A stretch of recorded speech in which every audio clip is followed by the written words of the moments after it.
gone through the procedure, the small fines, liaison officer, the coroner's court, whatever, and of course the landowner was not particularly happy. This is the largest gold Iron Age hoard found in this country up to today. It is of national importance, and 9/10 of you know nothing about it. It is one-off. I don't know if they'll ever find a hoard like this ever again. It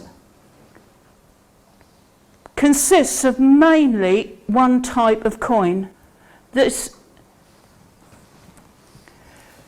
is one of the coins, and please have a look at it. I know it's difficult to see, but on the right hand side, if you look at it, that they were trying to mimic Roman coins. We didn't live in isolation. We were trading with the Romans.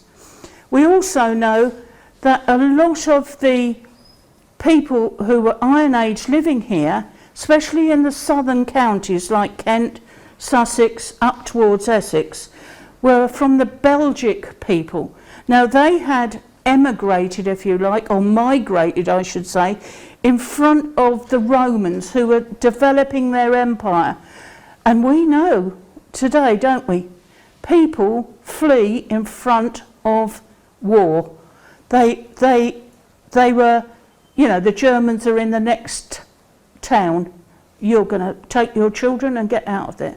The reason we know that the Belgic people came into this country in the Iron Age is because there's a change in burial practices. They buried their dead differently to the Celts that were already here. They're still Celts, the Belgic people are still Celts, but they buried their dead differently. So we know that there was this influx of people from the continent coming in. There's the horse of... Running right. Sorry? Running right. Running right. Why is it running right? Is there a particular reason? Well, yes, there is, actually. Oh, right. See, he knows more than I do. Basically, what it is an Iron Age stator made of gold, and it's of the main body. Just to tell you something, Christine, there were 933 gold coins in this hoard. 3 of them were different. 930 of them were of the Wadden Chase type. Now the Wadden Chase hoard was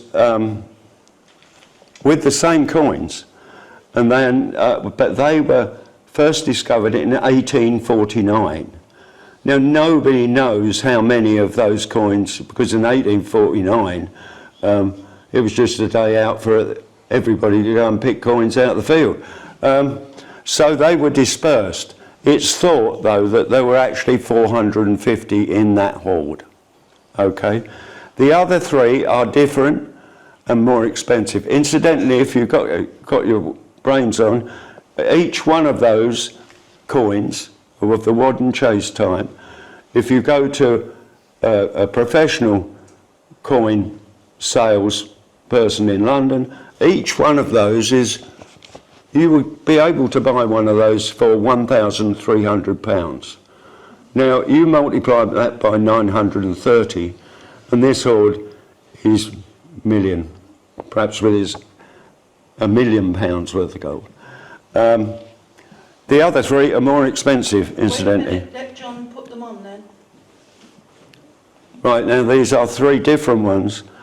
One is I'm having to read this because I'm not a coin specialist, an uninscribed British Iron Age quarter stater, which is a very small one, a continental Iron Age Gallo-Belgic uniface stater, which I don't know what that is.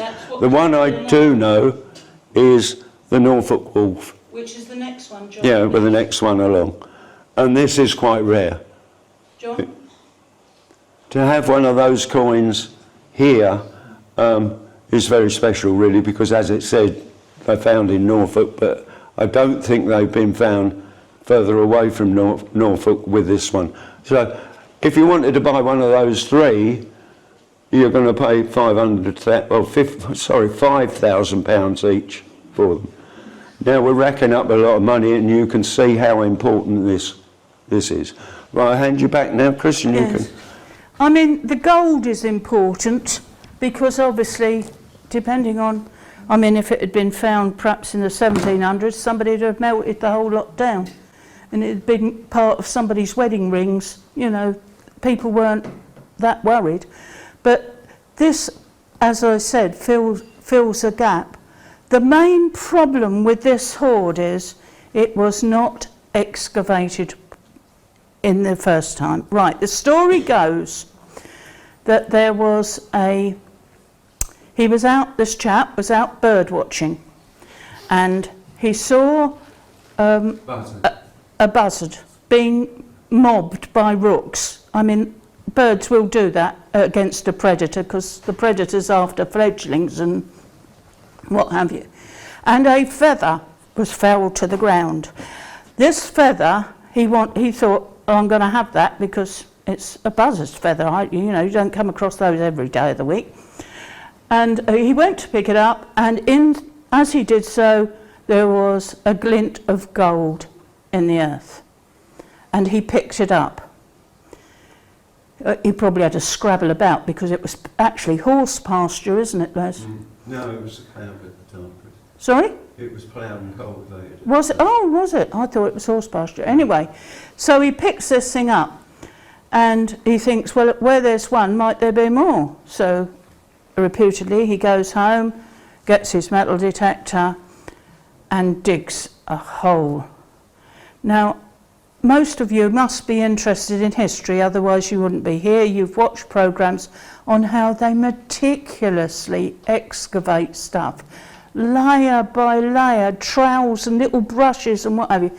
No, he probably got a big shovel and he dug a pit. I think it was 4 foot square? Yeah, 4 foot square, threw it all in a carrier bag, whatever he could see, and took it home and washed it.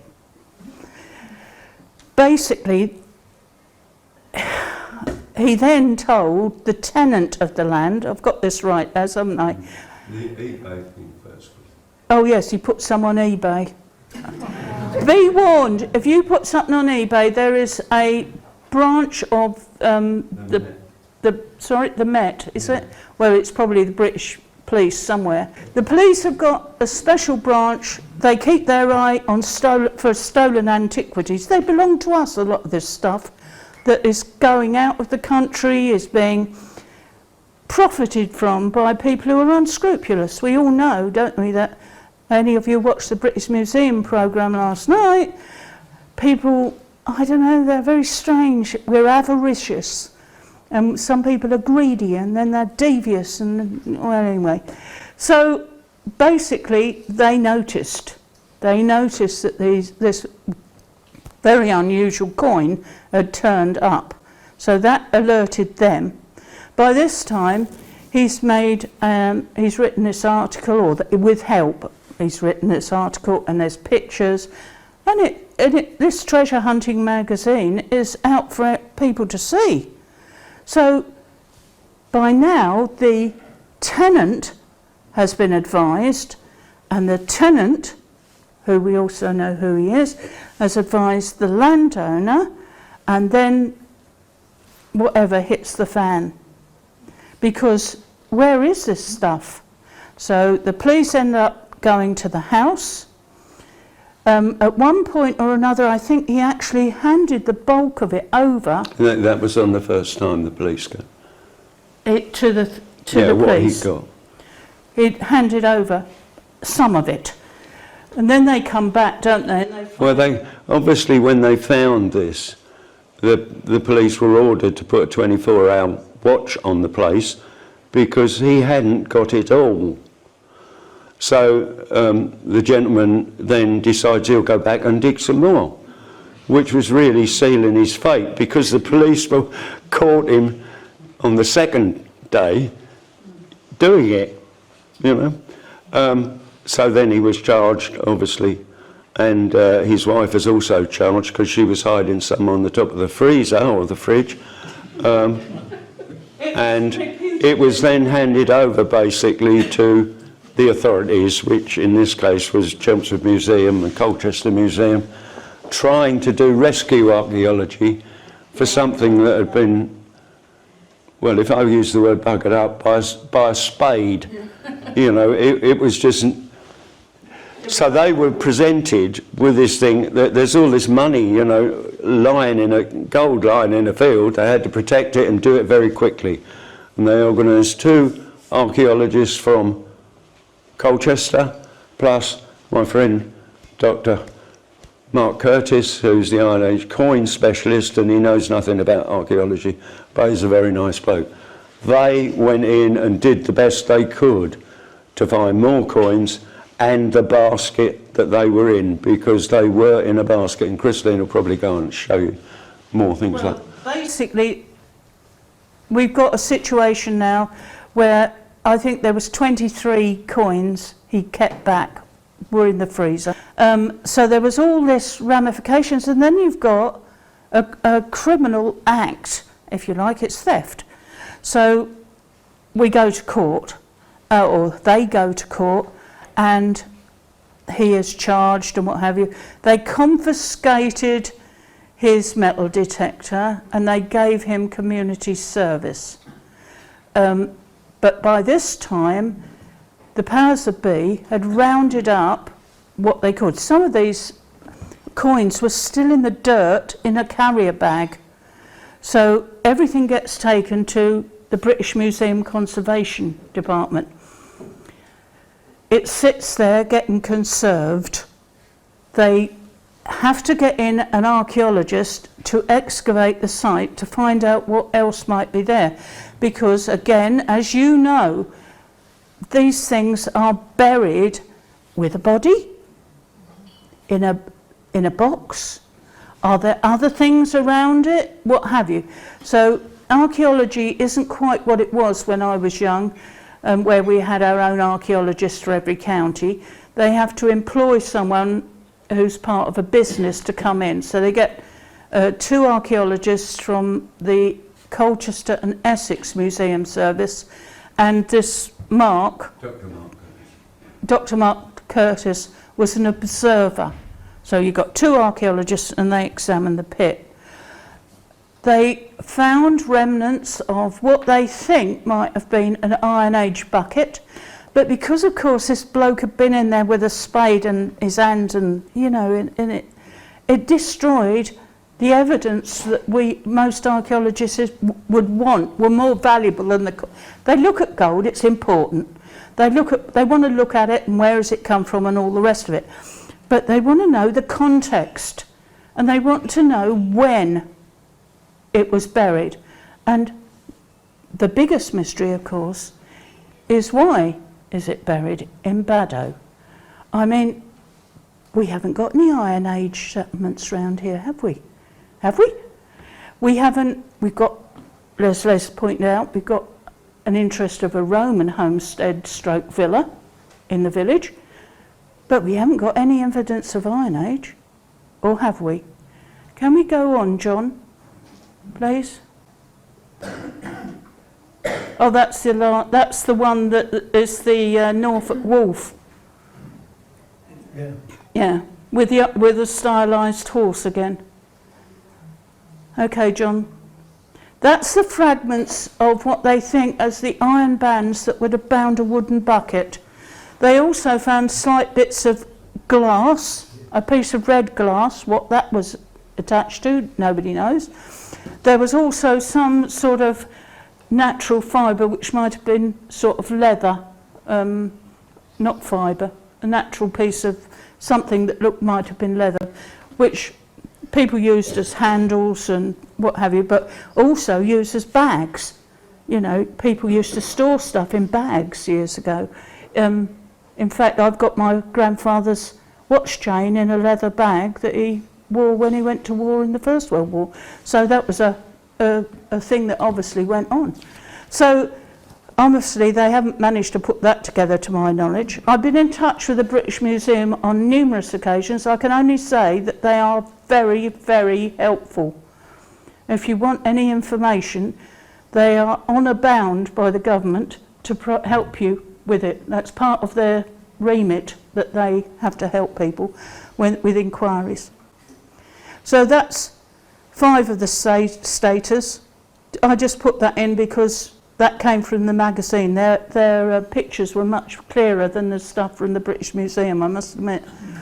But that, if you go on, if you're computer literate, you put in British Museum and you put in Baddow hoard, you'll find information. There they are, laid out. Pretty impressive, cleaned up. To tell you the truth, I wish I never found it all. But that was the biggest thing ever. I mean, you think it's the biggest thing that could happen to somebody, yeah? I mean, I'm into my nature, history, geology, metal detecting, everything. Good drink, many night, it's more like my religion. And I think to myself, I wish I'd never found it. We should have never seen that bloody buzzard. Right, but at the end of the day, regarding the court case, Yeah, go on, mate. you feel it was fair, that you could have gone down, couldn't you? Yeah, but it was fair. But the thing is, everything I've got in here, what happened to me, and what I'd done, what I thought was right. I mean, I knew I found something good, and I didn't know. Can you imagine, like sitting there, and you how can I say? I found that coin, gold coin. I thought, bloody hell, when I see it, it's like a cartoon horse on it. Straight away, you know, it's like the day it had been dropped, yeah. And then I looked, and there's another one, but it's dirty. Went like that. So got a buzzard's feather, legged it home. I mean, I was really excited. I got a buzzard's feather, you know. Yeah. Got home, got my metal detector, went back, detected got this big reading. Thought, no, I won't bother with that. It's probably metal. Cut them, threw it away. Found another 2 coins. Went back to this reading. Thought, it must be on. Went down the foot, nothing. I thought, well, I'll have one more go. So I dug down again, and I found this. Looked like a bronze bangle, armband. I thought, bloody hell, I found it like an armband, you know, like an Iron Age thing. And as I went down to pick it, all discs were falling out. And I thought, that was it, I nearly passed out, I nearly had a heart attack, right? So you found the biggest gold hoard that's ever been found in England, haven't you? Yeah, but at the time you don't think, do you? I just thought I'd found some. I thought, God, I found some, you know? But if you'd done something differently by reporting it to everybody, you might have 500,000, you know? Yeah, but I didn't know that, did I? At the time, I just didn't know what to do. I thought I'd done everything right. I took photographs, I protected the hole, I put cardboard on the bottom, filled it up, a blue plastic bag on the top, covered it up, and done everything, you know, what I thought was right. And you've ended up with a fine and a police record. Yeah. So what? I'll tell you one thing though, Shane Wood found the biggest hoard gold status, didn't he?